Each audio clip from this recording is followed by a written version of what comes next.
ବର୍ଷର ଜାଗର ଏଇ ମନ୍ଦିର।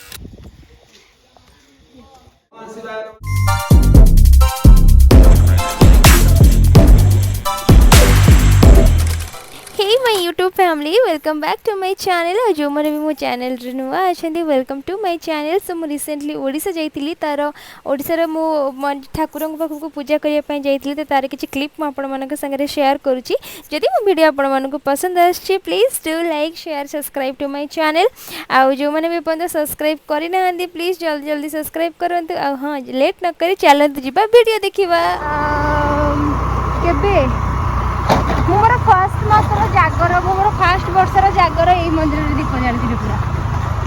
ताले एई छका नुवा तयारी हां कोडा मंदिर नाइ मो मंदिर नुवा तयारी मोर फर्स्ट वर्षर जागर माने एक स्टैंडर्ड रे 9th स्टैंडर्ड रे आई गेस।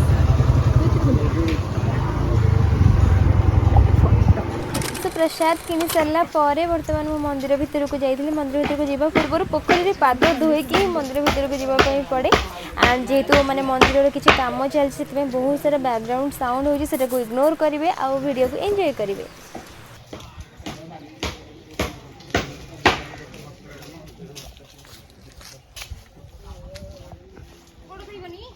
निश्चय गोड़ धराटा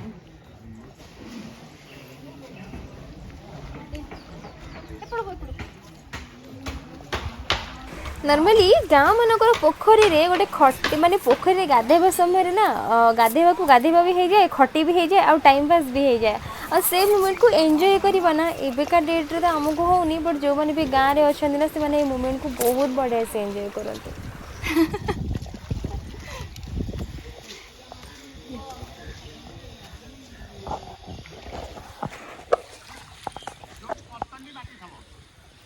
এইটা হচ্ছে মানে এটা হচ্ছে আমার প্রকৃত গাঁর মজা, লাইক পোখরী গাধেଇବା ডল। ଏବେ ଚାଲନ୍ତୁ ଯିବା ମନ୍ଦିର ଭିତରକୁ।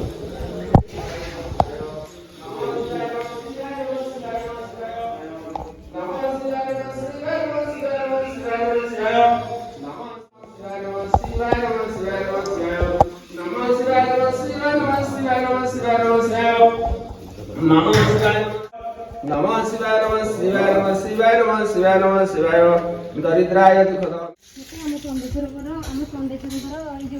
जागर टाइम भोग बना भात डालमा बनाती है खटा मैंने बहुत पसंद मैंने अलग प्रकार।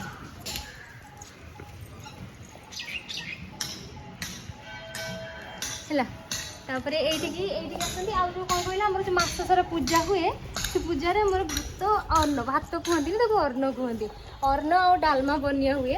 से अन्न डालमा मोर एते पसंद बना से तो अलग प्रकार मजा।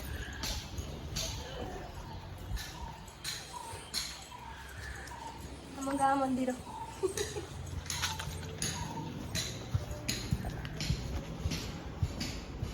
यहाँ हूँ आमर राधाकृष्ण मंदिर।